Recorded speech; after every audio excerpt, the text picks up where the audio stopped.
So we've got, I think, up to an hour or so, 45 minutes or so, plus some questions. So pricing and transformational pricing. So let's jump straight in. So on the screen, you can see what looks like an oversized Rubik's Cube. And on there, on the left-hand side, you can see two arrows, and they're pointing at two squares on that cube. The question is, those two squares, they're sort of like a brownish color, are they the same color?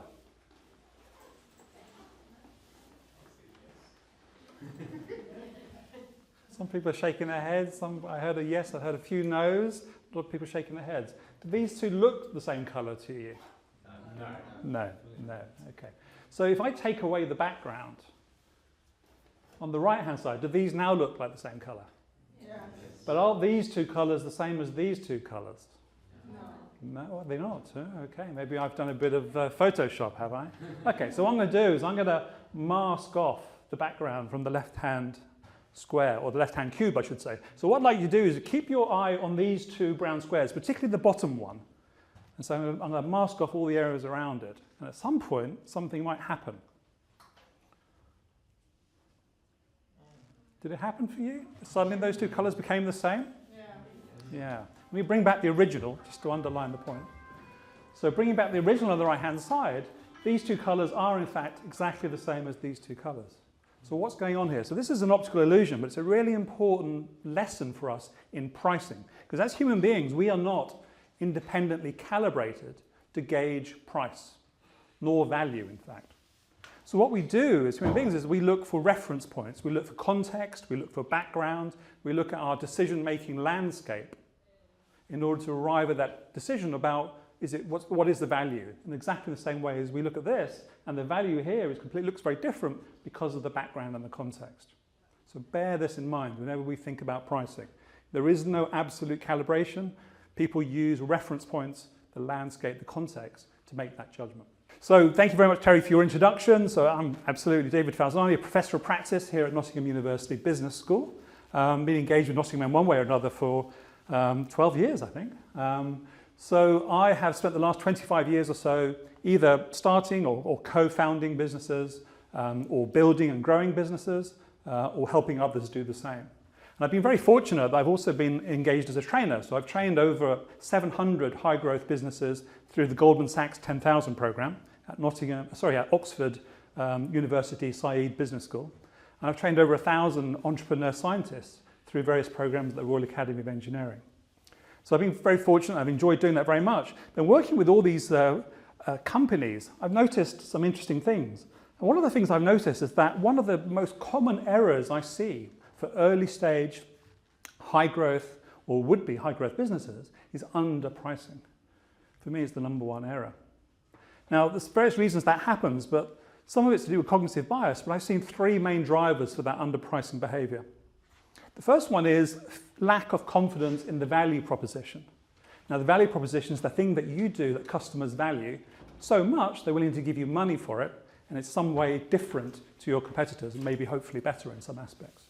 So if there's a lack of sort of confidence, then that undermines the decision making. The second reason is perhaps there's a fear amongst CEOs or entrepreneurs of not having enough sales to cover overheads. So we don't have enough sales, we won't be able to do the payroll, or we won't be able to pay our rent.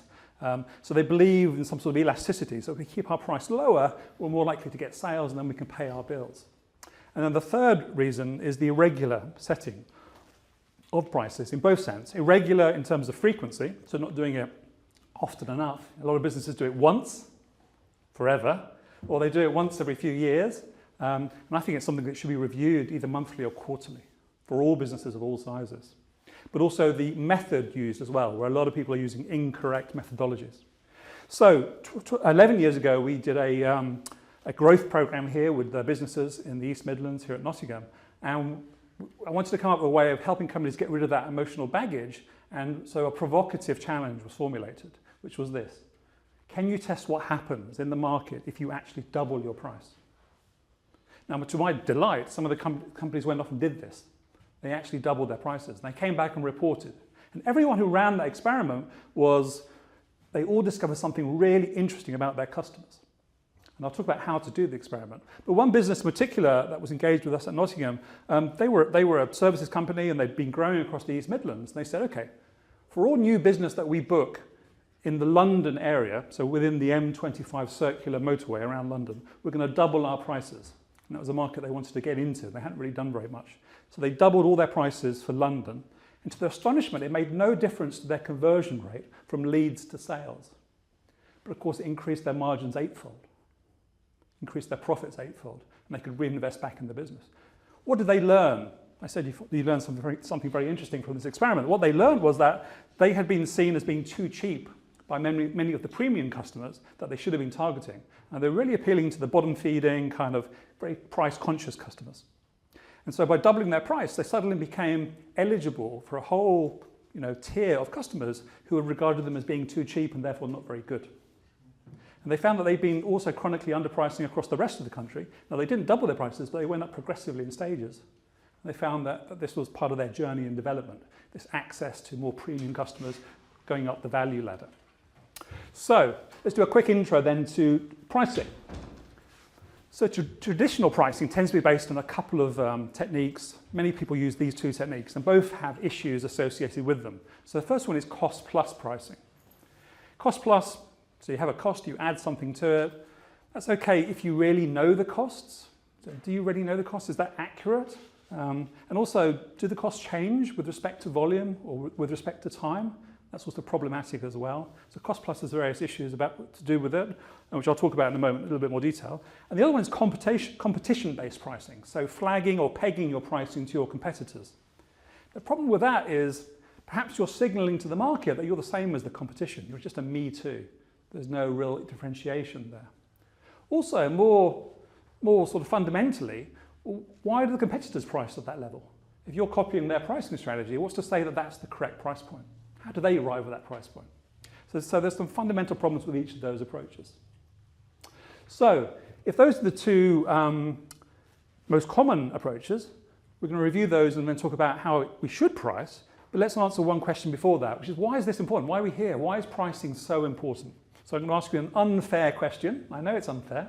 So we've got two companies here, Company A and Company B. Company A has got a price of 100. Now, Company B is more expensive. It's got a price of 130. For Company A, 60% of their leads convert to sales.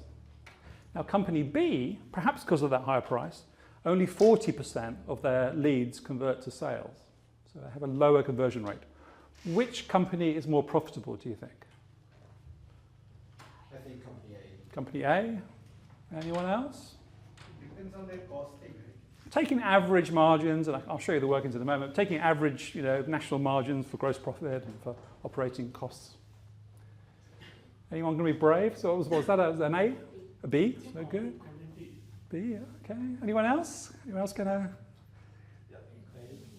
Okay, right. So normally about 2/3 of an audience go with Company A, but the answer is absolutely Company B. Not only is Company B more profitable, but it actually generates twice the profits of Company A. And you can see this on my website or in the book, or indeed, we can see the workings on the screen here. But essentially, I've taken average sort of assumptions for gross and margins and operating levels as well. But you don't have to take my word for it, because Harvard Business Review did some fantastic research. So they looked at 2,500 companies across multiple sectors. And they asked and answered this question. If we make a 1% change to price, a 1% improvement, I should say, to price, or variable cost, or volume, or fixed cost, what effect does that have on operating profit across 2,500 companies? And this was the results they came up with. They showed that a 1% change in price, on average, has an 11% improvement in operating profit. That's a huge lever, isn't it? So price has an enormous effect, and you can see the other variables on there. Now, what's also interesting here is the third metric up here on this screen here, volume. What's another word for volume that we tend to use in business language today? Turnover, thank you, perfect. Turnover or sales. Here it's called volume. What it's saying is that a 1% increase in price has almost 4 times the effect on profit compared to a 1% increase in sales. And most of us as entrepreneurs, we think about growing sales, we want to grow our business, and we kind of don't think about that profit element. But of course, the profit element is really important, as we'll see in a moment. More recently, McKinsey did a study that looks at 130 distributor businesses, and they actually came up with a number of 22% for those businesses. So if a 1% change in price gave a 22% on average increase in EBITDA, or let's call it profit. And it's really important to know this relationship for your own business as well. And in fact, in the book, there's an exercise you can do to work out what is your own price leverage for your own company. And it might be 11%, it could be 22%, it might be something different, higher or lower. So we know that then that price is hugely important. Why then? So what does this all mean? Where does this lead? Okay, so price increases profit. Does that matter? Well, we all know that the number one resource we have in our business is cash. And we know that cash comes from profits. There's a close correlation. So if you have more cash within your business, you can reinvest back into your business more successfully. Now, the internal rate of return of a growth business is 25%, 30%, maybe 50%. So that means that every pound or dollar that you reinvest back into your business is like a bank account that pays you a compound, in this case 25% interest rate every single year. And you can reinvest back in, and you get that lovely hockey stick shape. So company A here is a company which has a lower price and it takes its profits out as dividends. Company B, by contrast, has a higher price, produces a lot more profit, but reinvests that back to take advantage of this internal rate of return. And so this is the trajectory that we try to get with a high growth business. And it really is empowered by 2 things. One is having the higher prices, so looking for premium opportunities, so they can generate increased cash flow and profit, and they can invest that cash flow back into their staff, who tend to be happier and more engaged in businesses that have nice chunky fat margins, but also of course back into what? Into product development and into service development. And that in turn leads to, guess what? Happier customers and more premium prices. So this is a fantastic virtuous circle. And this is the kind of thing that we're trying to achieve when we think about growing businesses. And price is absolutely fundamental, of course, because of the previous slide, that huge lever it has, the effect it has on this reinvestment cycle here. So price really important, reinvestment, this virtuous circle, this internal rate of return. These are all key aspects in trying to build this picture of where we want to go and how we want to grow as a business. Okay, so we've seen, we know a little bit about pricing. We've got an idea about now why it's so important and how it's an absolutely critical path of that success trajectory that we're trying to get to. How should you set price? I know a lot of you here to answer really this question. So let's start with a thought experiment. Let's say that we've created a widget, a product, and it creates £1 million of value for customers. Now perhaps that £1 million, we've created that because for our customers, we allow them to make maybe a cost saving on average of £1 million. Or maybe we allow our customers to get more sales, which produces £1 million or more profit for them. Whichever way, we basically create in the sort of cherry pie of value here, we're creating £1 million worth of value for our customers who are using our product, our widget.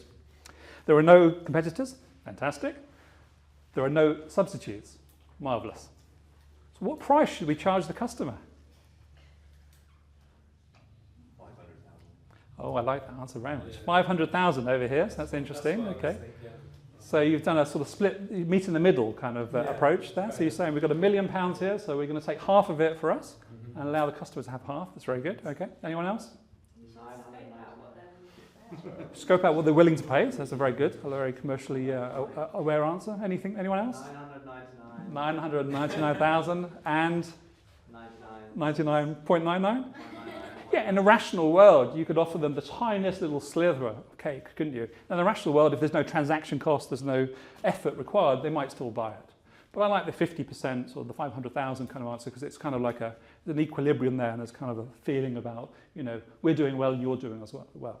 Okay, all right, let's modify this scenario, this thought experiment. So now the production cost of our widget that we made is £1,000. How much should we charge the customer now? That you need to get more of a scope on. It's not just your production cost, but your time involved in that. So Good point. So rather than production cost, total cost of supply and delivery is £1,000. How much should we charge the customer? £1,000. £1,500.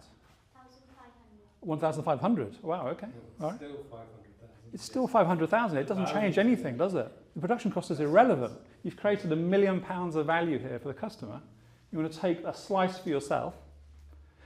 The production cost is irrelevant. And I'll explain why in a moment, but essentially there's two, we talked about a couple of approaches. So cost plus approaches to pricing would say, well, oh, hang on, it only costs us £1,000 to manufacture and supply this. We'll have to add a markup, so let's be generous to say it's 100% markup. We're going to charge them £2,000. Customer is laughing because they're getting 998,000 for themselves. We're only getting 2,000 until we go out of business, of course. We go bankrupt and then they lose their ability to get $1 million. And I see that so often when businesses go bust and the customers say, oh, wish that company hadn't disappeared. If only they charged a fair price, they would have survived and thrived. Whereas value-based pricing, so we've created £1 million of value for our customers, we take a proportion of that. And I'll talk a little bit more about this, but typically say 25% is quite typical. So we would charge 250,000, about the size of that slice there, and the customer will get 750,000 for themselves. So this is a really important thought experiment, so to remember this. So how should you set your price? Well, there are many different approaches to setting price. It's a very, well, because it's such an important topic, there are lots of sophisticated approaches to this. However, the good news is, typically, companies use 3 approaches. So they use cost plus, they use competitor-based pricing, and they use customer value-based pricing. Let's talk about each of those in turn. So cost plus pricing. I'm going to call cost plus bad. Now, from an accounting point of view, it's important to know your costs and to recognize your margins, but from a price setting point of view, almost no one should be using cost plus. It is hundreds of years old and really is out of date. Let's take an example. So let's say we've looked at our total costs at the end of the year, were £100,000, let's say, or next year are going to be 100,000. We made 1,000 units. So you divide one by the other, and you say, okay, our manufacturing cost or cost of supply per unit is therefore £100. And then we apply a markup to that. So let's say 60% is probably quite typical for people using this technique. So our price is 160. Why is this bad? Well, I talked before about the problems about are the costs accurate or not. But more fundamentally, cost plus is bad because it's entirely internal. It's entirely internally focused, isn't it? There's no mention of the customer here. It's all about stuff that, okay, maybe you can measure this stuff. And maybe a reason it's remained popular is because it's dealing with knowns. And in entrepreneurship, this journey we all take about managing uncertainty, it's nice to have something you actually know and can measure. However, it's an appalling approach because it completely ignores the customer. It's entirely inward facing. So there's no examination about, well, what are we doing for the customer? How do we make our customers' lives better? How do we delight our customer? How do we increase the value recognition and delivery for our customer? Those are all really important questions in today's sophisticated economies. But cost plus completely ignores all of those. It's entirely introspective. Okay, the second one was competitor-based pricing. I'm going to call that okay. So what you can do is you can draw up a chart. So on here we have a vertical axis with price. And you can map on this chart where all the different price points of your product and your competitors. And then horizontally, you can place it on the perceived performance metric.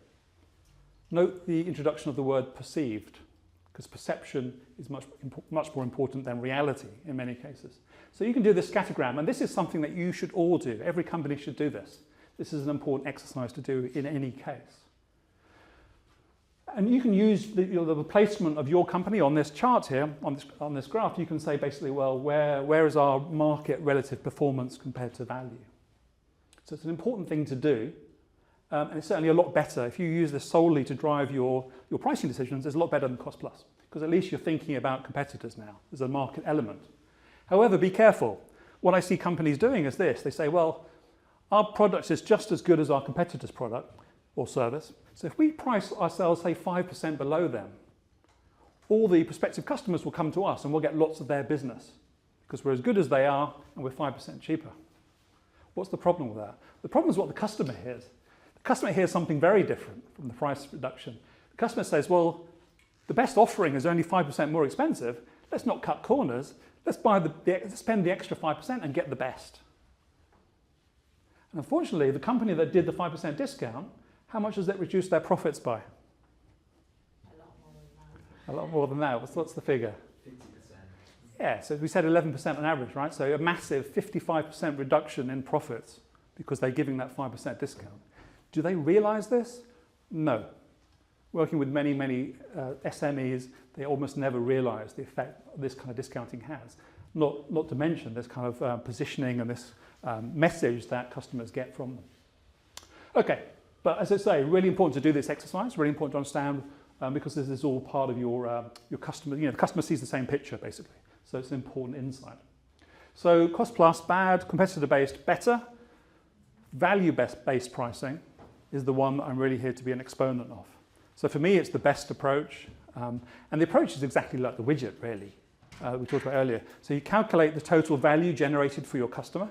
So you think about, on average, for your average customer, how much value do we create for them? And it tends to be, and this is particularly effective in B2B, it tends to be either a cost saving that you produce for them, so you can work out how much that is, or it might be an increased profit through extra sales. And again, you can estimate what that is.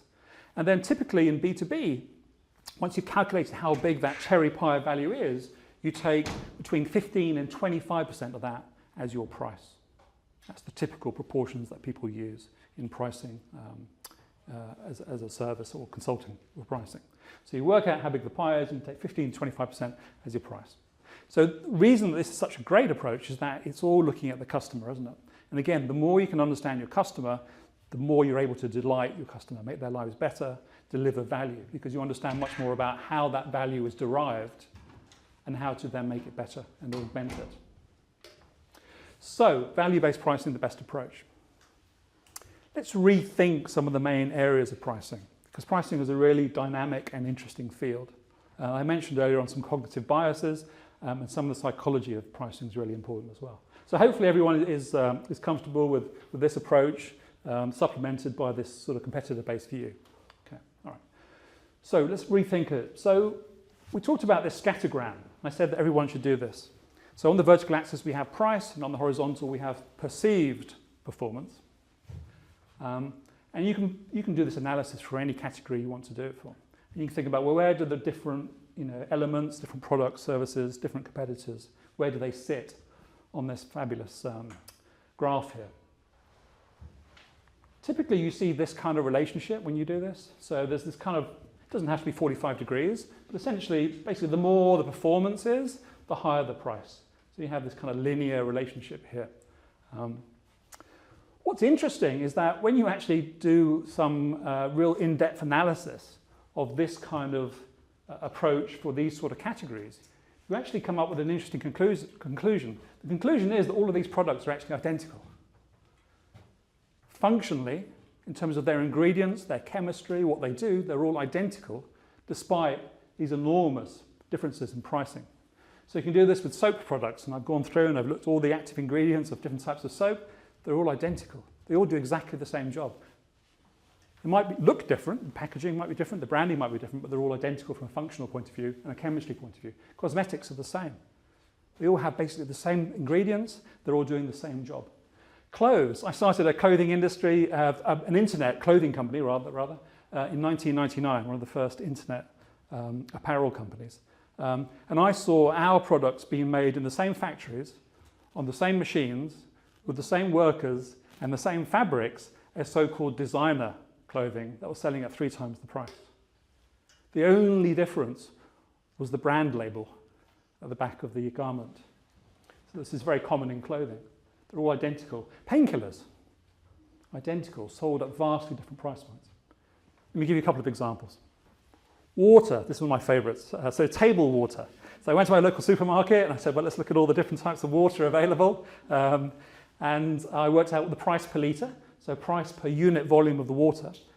Perceived performance, I kind of made this up really, I didn't really know, I just kind of put them on a horizontal aspect here.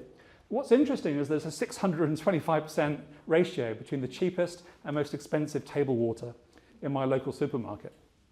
what's the active ingredient of water? H2O. And what's H2O? It's two hydrogen atoms with one oxygen atom, bound together, bonded together. Now, is the H2O different between this one and this one? They have to be, by definition, absolutely identical, isn't there? There's no difference at all.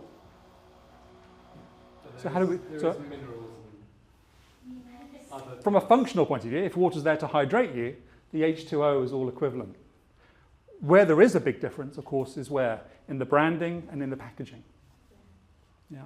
And the branding and packaging are really important because that's where the emotional value is derived from. And that's why these products up here sell and succeed compared to these products down here. So it's the emotion, it's not the functional elements, it's the extra layer of emotional value. So the messaging, the branding, the packaging, they're all kind of linked together. And that's where the differences are. But functionally, these are all identical. Paracetamol, another example here. So this time it's the shelf price, so different box sizes, but price per tablet here. So you can pay 5 pence for 500 grams of medical grade paracetamol, or you can pay 4 times as much if you want to, for the same 500 grams of medical grade paracetamol. Functionally, they're identical. I hope you are shocked, surprised. Maybe some of you are delighted because you think, wow, hang on, so what can I do to increase my emotional value of my product? How can I change the way it's portrayed, the packaging, the branding, the messaging associated with it, so that I can differentiate and move myself up the value chain in exactly the same way? I see some of you nodding. So the emotional value elements are much more than the functional elements in this sort of product. So let's talk about a little bit about cognitive bias. Everyone comfortable with that? So this idea about a lot of these products are absolutely identical. They're portrayed as being very different, but that's the messaging, it's the branding, it's the emotional value that generates. So let's talk about cognitive biases. So this is a great exercise from Andrew Carman. So a bat and the ball costs $1.10. The bat cost $1 more than the ball. How much does the ball cost? 5 cents. So we've got one answer over here. Anyone else? What's the answer that your brain is screaming out for many of you? Okay. Anyone else? In this exercise, normally about 90% of the audience go with 10 cents. Yeah, thank you. Yeah. Mathematically. You know, some people don't think about the math and do the algebra. They kind of, because what happens is basically your brain, and this is a good example of priming. So your brain sees the $1.10 and it sees the $1. It says, well, the difference is 10 cents. And so your system one, your kind of underlying decision-making mechanism in your brain, it screams 10 cents, 10 cents. And your system number 2, which is the so-called, you know, sort of conscious brain, has to ignore that shouting to actually figure out that the answer is actually 5 cents. Yeah. Contrary to what most people think. And normally about 90% of the audience would say 10 cents. I've done this with groups. So this is an example of cognitive bias, and particularly a priming bias, whereby the way that the information is displayed to you tends to lead you down a certain conclusion. And companies do this all the time within marketing when they come to pricing and conveying value about their products. Another example here of priming. Who do you prefer, John or Mark? John is intelligent, industrious, impulsive. Mark is jealous, stubborn, critical. John's amazing. Yeah. And they're both the same, right? They're identical. Just a different order, exactly. Yeah. They're in reverse order. So exactly the same. And yet, again, when you show this to consumers in particular, but also people in B2B as well, everyone goes, well, John's much better. They're identical. So the order makes the difference in the value recognition. Now, as marketers, we use this all the time. We use this socially as well when we talk about constructive feedback. So where you put all the nice things at the front, and then you say, right, so it's another way. It's a way of using priming. So priming, the principle of priming is whatever comes first is most important. And after you've got through the first pieces of information, your type 1 system and your brain has already, your system 1 rather, and your brain has worked out the answer. And now your system 2 has now got to fight that answer if it's going to reach a different conclusion. So priming is very, very powerful. Another quick example of priming. So if you guess the answers, and now you're all mathematically very accomplished. But you can see the same sort of thing here. So does anyone want to venture that one answer is different to the other? No, I wouldn't have thought that you would. But when people in the public, the members of the public were asked this question, these were the average guesses that they thought about. Now we know mathematically these two are identical again, but a huge difference here in the guessed answers. And again, it's priming. It's what comes first matters most. So again, think about your messaging. How are you trying to order the messages you're using within your products or services? What's that order based on? Your gut feel? Have you tested it with customers? Have you tried different combinations? Have you figured out what the order should be? And so on. So a really important approach we can do to enhance value recognition. Source bias. So people are much more willing to pay a much higher price when a can of Coke is sold in the lobby of a luxury hotel compared to the price sold in a grocery store. So in a sense here, the setting, so remember the Rubik's Cube again, the setting of the luxury hotel says that, well, now I'll spend £5 on a can of Coke from the lobby shop of the hotel, whereas I could have walked next door and got it for £1 over here from the grocery store. Now you could argue there's a transaction cost there, but nonetheless, it's the source and the context that sets up the bias. And I do smile sometimes when I see these sort of environments where the environment drives a different type of value recognition. Let's talk about decrease in sensitivity bias. This is a really interesting one. So people are far more likely to walk 10 minutes to save $10 on a $25 item than they are to walk 10 minutes to save $10 on a $700 item. Is that rational? Is that a rational world that we live in? Each one, the cost of the effort is 10-minute walk. The reward is identical. It's $10. But it's such a fun. So it's the proportion here, isn't it? So again, decrease in sensitivity bias. Because the proportion of the amount that's being spent is different, we have a very, very different response to those two situations. But in a rational world, these are identical, right? Should be equally, because it's the same amount of effort to have the same reward. But that's not the case. So we play with these biases in different ways. So think about some of these approaches. As ever, if you want to know more, please do have a look at the book. Or have a look at Andrew Carman's Thinking Fast and Slow. Absolutely fantastic book. Talks about these nuances and how the brain is processing, how the brain is processing information. So price is often a messenger. So without having any other information, you'll be able to have a gut feel about your preferences for these questions. Is convenience still the biggest driver? I think It used to be. Yeah, it's certainly up there. It depends on your customer group and what the service is. And again, it depends on the context. So what's framing that decision-making landscape for customers? Yeah, that's certainly one of the factors, particularly with consumer. So £250,000 house or £500,000 house? 500, right? Would you rather drive a £10,000 car or a £50,000 car? Most people would say 50,000. Would you rather fly on a plane? We're getting a bit more sort of at stake now. The pilot earning 100,000 a year or 25,000 a year? Would you rather be operated on by a surgeon earning 80,000 a year or 400,000 a year? So why? Yeah, they all do work both, by the way. NHS doctors still work in the private sector and vice versa. So taking this example here, so why did people say 400,000? Yeah, so without any other information, price, so a higher price says that this is better. This is less risky, this is higher quality, this is more accomplished, this is more proven, just by that price label. So when you're underpricing, what's the message you're giving? That you're cheaper, you're not as good, you're inadequate, and so on. Yeah, brilliant, you've got it. Okay, so this is price without any other information. Now let's add some more information in there and try something a little bit different. So this is a really fantastic study from Caltech and Stanford a few years ago. And it's to do with wine tasting, something I enjoy myself. So there are 4 wines here, wines A, B, C, and D. And this was a blind tasting experiment that they did.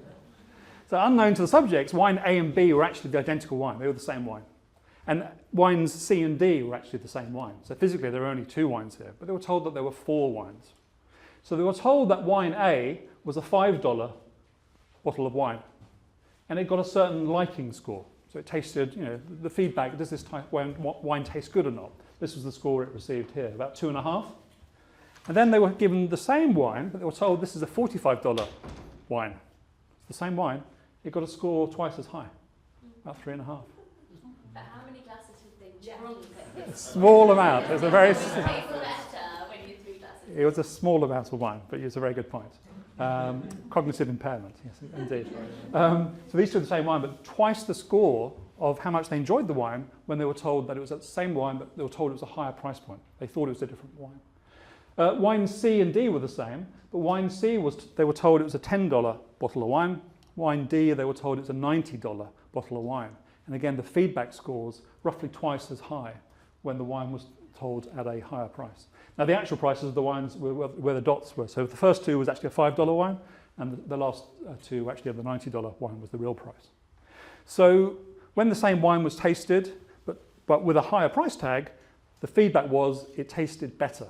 So these are rational human beings, grown-ups, who are being given not just pricing information, but they have other information, which is called taste. So it's their chance to actually taste the difference. And yet, with identical wines, they tasted better. They reported that it tasted better when the price went up. So this idea about price is a huge communicator of value, absolutely proven to be true. Interestingly, when the pricing information was taken away, so they were told, try wine A, B, C, and D, without any pricing information, A and B had roughly the same score, so they should. They are, after all, identical. C and D, roughly the same score, as you'd expect, because they're the same wine. So the difference was being caused by the price point, and that was changing the perception that these people had of the actual flavours. Now, there's an extra step to this study, and this is where it gets really interesting. So they actually performed these tests within a functional MRI machine. Now, the MRI machine, an amazing device, transformed the world, invented where? Yeah. Here at Nottingham University. Fantastic, you know the answer. Good. So what the MRI was doing is it was scanning the reward centres of the brain. It was looking at the blood flow in the reward centres and the pleasure centres of the brain whilst the wine tasting was going on. And what was really interesting, so this was the $5 wine, and the $45 wine, and you can see that the blood flow to the reward centres was much higher when they were told the same wine was at a higher price point. And the bottom one's even more startling. Here, this is the $10 wine and the $90 wine. So again, these were the same wines, different price point being communicated with the wine. The blood flow to the reward centres of the brain was far, far higher when they were told it was $90.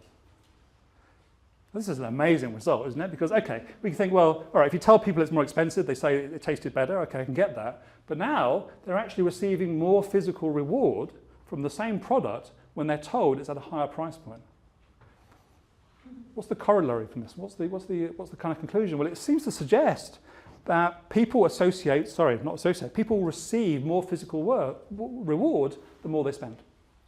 So Full stop. The wine tastes better if you tell them it's more expensive?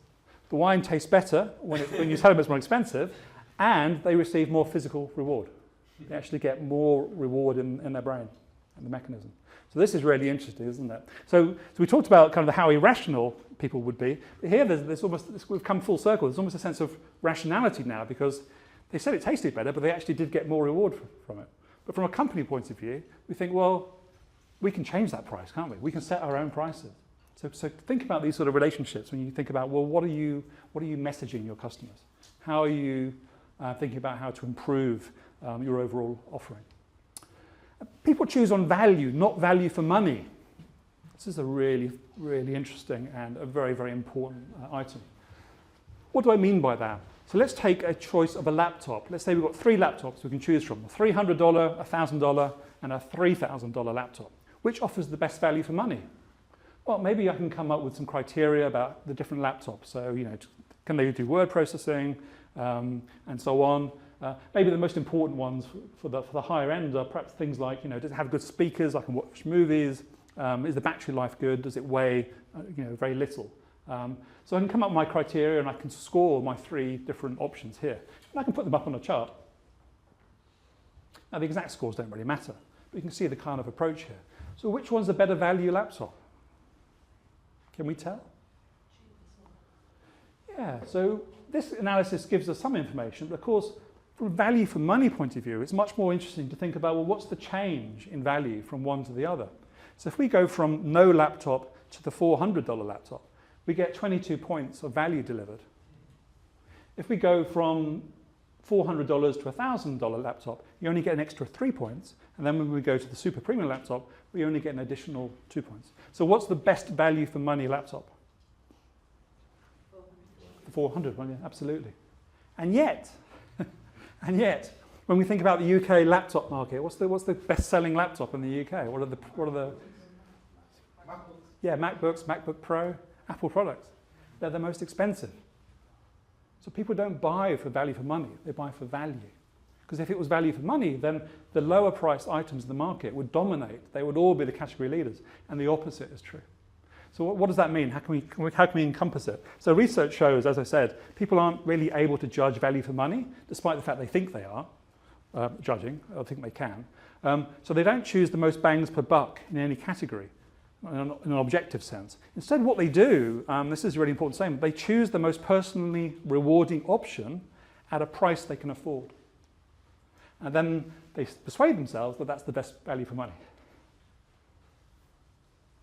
So think about that. They choose the most personally rewarding option at a price they can afford. So there's a couple of things we can learn from that. One thing is, okay, we need to offer different levels for different affordability, segments.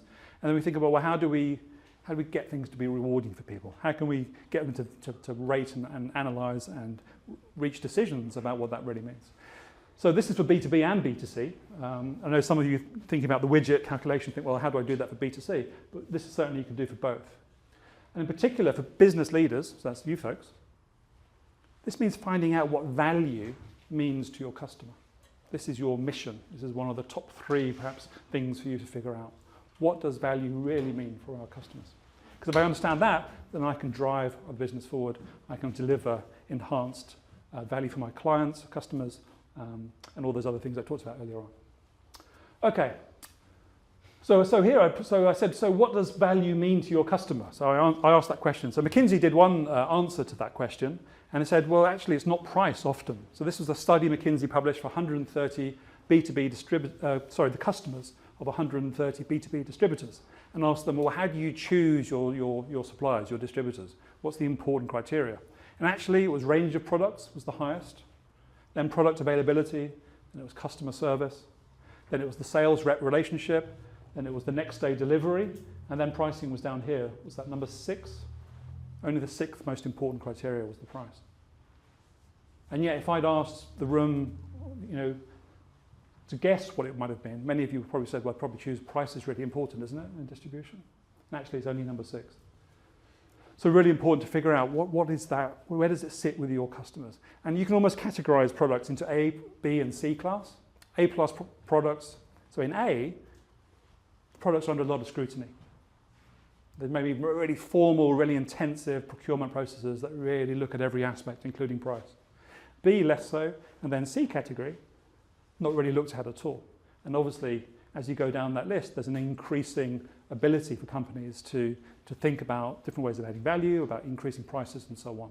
So you've got to also think about those sort of categorizations or segmentation within your own products and thinking about where do they sit within your customer's decision-making landscape. Okay, time is ever running ahead. So let's just cover off our last section about reference points. So tactical reference points can be really interesting. So small, £1.80, medium, £2, large, £2.20. Where does this come from? Where do we see this in High Street? Coffee, yeah. My wife points out these are too low now. We should probably go with 2, 3, and yeah. Anyway, coffee shop, yeah, absolutely. So you're going down the market square or the high street, you're thirsty, you want to have a coffee. So you can think, okay, £1.80, I can have a coffee. But then something strange happens. You go, well, hang on, for an extra 20 pence, I can have a coffee that's twice as big, a coffee the size of a bucket. And then you go, well, hang on, for another 20 pence, I can have a coffee that's twice as big again. It's the size of a skip, £2.20. So what's the most popular coffee size? Yeah, medium, followed by large. So why does small exist? Why does small exist, particularly at that price point? Yeah, exactly, yeah. So it's basically to encourage customers, to direct your customers to buy these two. So this is used all the time where you see price lists and menus, so coffee shops, restaurants. And they use trial and error, they use experiments to try and figure out what's optimum for themselves. What happens if you delete the small? So you have the medium? What a great question. So what happens if you delete the small? We'll find out in a moment. I'll come back to that. So really important, so for you as managers, as business owners and CEOs, really important to understand, well, people aren't, as we said at the beginning, aren't individually calibrated. So they calculate or try to calculate value relative to something else, to some sort of reference point. So in the case of the menu, it was to the earlier price within the menu. So that's how value is being calculated. So the really important question here is, well, what way can you affect, which way can you design your reference points for your customers so that they can arrive at the best decision? Okay, so I'll leave that thought with you, and I'll come back to that excellent question over here. So this is from Dan Airley. I think he's at MIT now. So he did a study on The Economist magazine's US price points. And The Economist had a web-only subscription available for $59. So that's online access only, of course. Or you could have web plus print subscription for $125. So you had the web, and then also the magazine was delivered to your door. He did a little study, and he did an assessment, and he looked at, well, what proportion would people sign up for? And what he found was that 68% of his subjects went for the first option, for the web-only subscription, and 32% went for the web plus print, the more premium priced level. So the average spend, in this case, take a weighted average of this, the average spend is $80. But then he thought, well, I'll introduce a decoy price, or a null price. So he's added an extra price point in the middle. So now it's web only, 59. You have print only for 125, or you can have web plus print for 125. So he's introduced this additional middle tier here, hasn't he? You think, well, no one's ever going to choose this, are they? Because you can have web plus print the same as print. You're going to go for web plus print. Well, what's this ridiculous, this is an excess. So this is kind of your question in a different way. So he ran the test, and to his astonishment, well, actually, I don't think he was surprised, but I was surprised. The web-only subscription went from 68 down to 16%. Nobody chose the middle option. Okay, good. There is some rationality in the world. But now, from 32%, it went up to 84% of the subjects chose the web plus print subscription. So the average spend went from $80 to $114, which is a 30% increase in average price, transaction price. We know the relationship between price and profit. You can see that this is a really powerful mechanism to get people to shift their buying behavior. Now, this is called decoy pricing or null pricing. Basically, it's about setting up we're setting up an additional price point which is slightly less attractive. And there's this thing about human psychology that we tend to think the fuller version to be much more attractive because of that null point. So really interesting.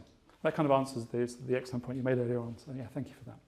Okay, so do these help keep prices down for consumers? You can't buy cheaper guarantees, sometimes called price match.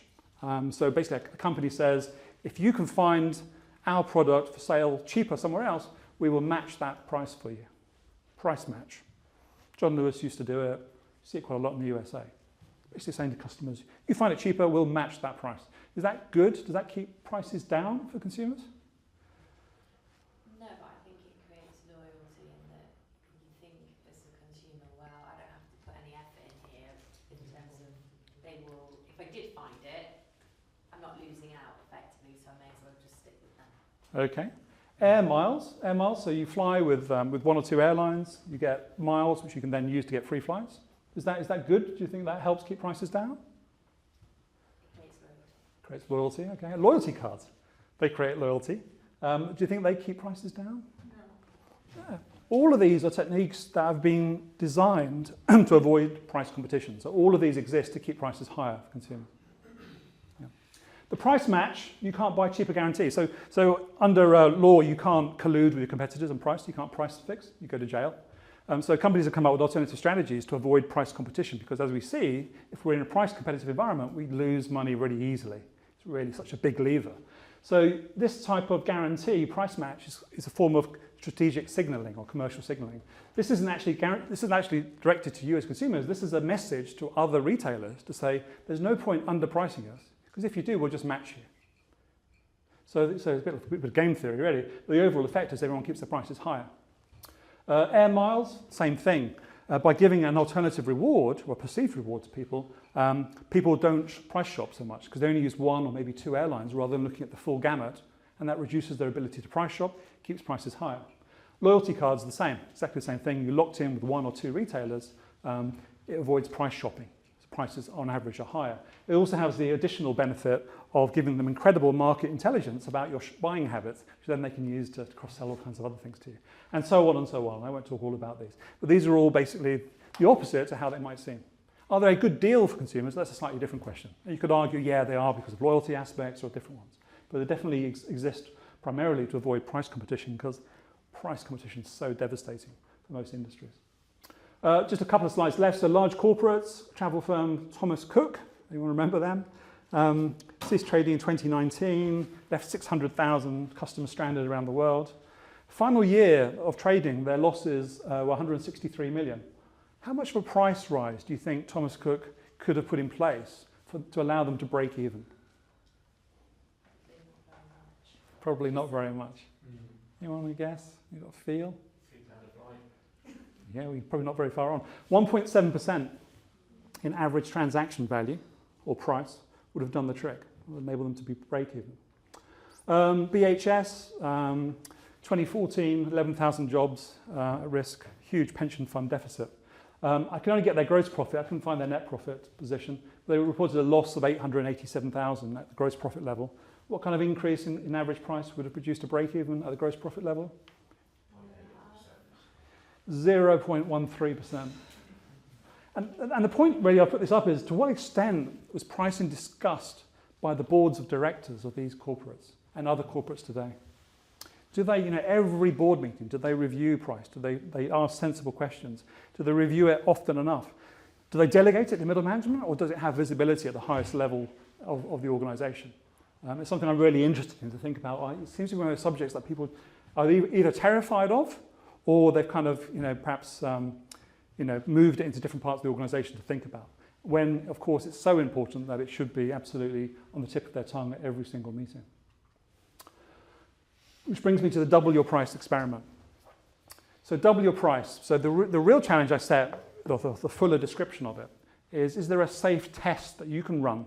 So a ring-fenced experiment. I don't want you to damage or risk your business. But is there an experiment you can design and run to see what happens if you actually double your price?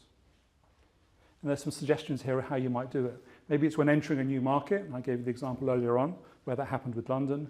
Maybe it's launching a new product.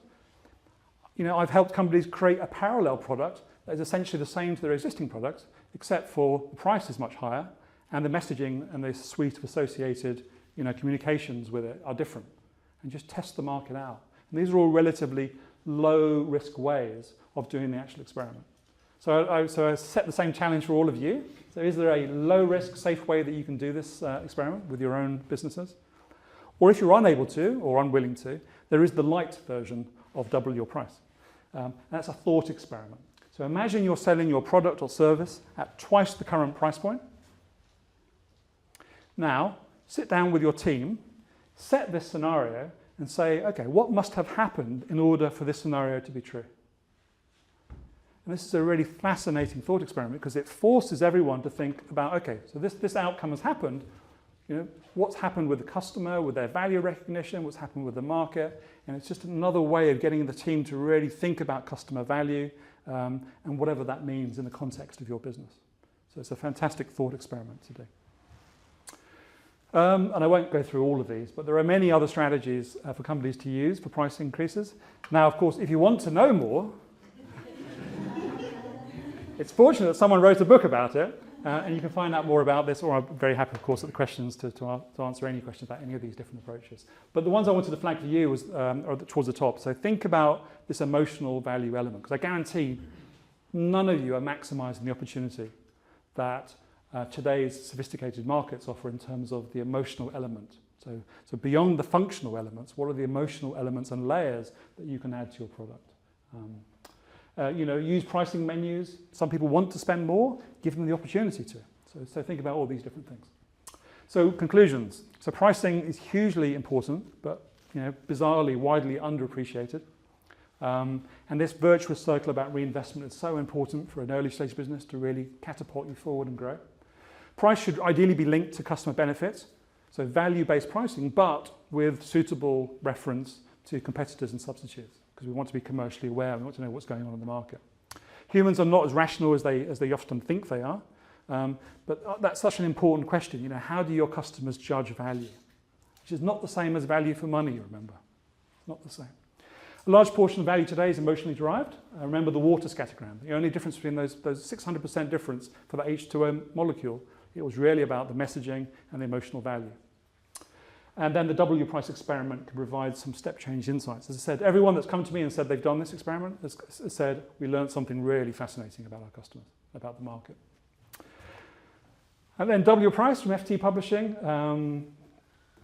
It's available. If you do buy it, please do leave a review on Amazon. And that's it. So I'm very happy to answer any questions.